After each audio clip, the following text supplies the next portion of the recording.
Hi, good morning. Amongst the 100 odd initiatives that I have taken as a lawyer, this is one more.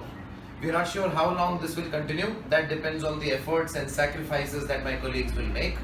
But if they support me, I shall bring you law news of the day every day. Now, this will be one aspect of law that we shall bring to you, which has been reported in the newspaper, and we shall help you understand the intricacies of that law or the issues that surround that law. Now, today morning, my colleague Divya Banda presented me a snapshot of various important laws or various important reports from the legal domain. I have chosen something, but I will tell you what I rejected today. I rejected the news of a 74-year-old held for sodomizing a 7-year-old boy.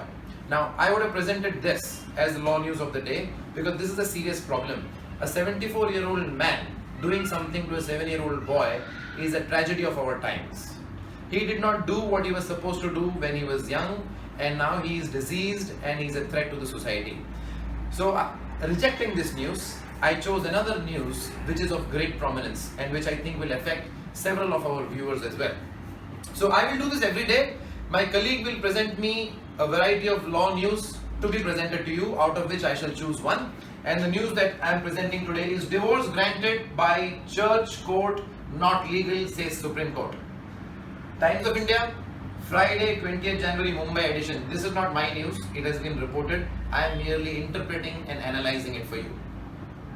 Divorce granted by church is not a valid divorce. Why is this news so important? This news finds its background in the asymmetric setting of religion and law. Not just in India, worldwide there is a tussle, sometimes open, sometimes hidden, tussle between religion and laws. When these two mix together, there are fireworks. In India, it has now been decreed by Supreme Court. This was in today's newspaper. Okay. So, Supreme Court has reported that divorce granted by church is not legal. Now, the advocate who fought for this case had a very pertinent question.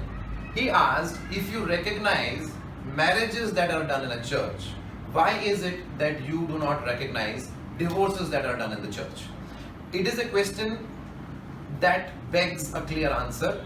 I shall not jump into that issue because it is not my job to formulate laws. It is my job to help you understand the prevailing laws.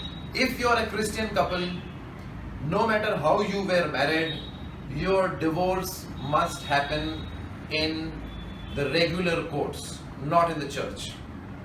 There are designated courts all over the country and they alone have jurisdiction, which means they alone have the right to grant you a divorce.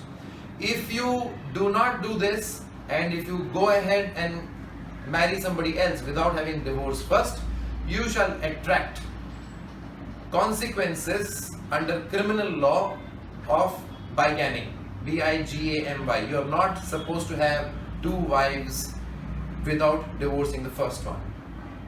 You have to divorce your first wife by regular court and then you can marry somebody else. So, I'm just reading something. Anyone remarrying after a divorce decree granted by ecclesiastical tribunals, religious tribunals, will commit the offense of bigamy. A Catholic now has to get his divorce sanctified by a court decree under the Indian Christian Divorce Act. So go to the nearest court, preferably don't get divorced, work it out. If you cannot do that, don't go to the church, go to the court, let the court divorce you, split you nice and clear so you can go and marry somebody else. I will conclude by saying that India, some point of time in the future, will need to bring all various religions under the ambit of a single law.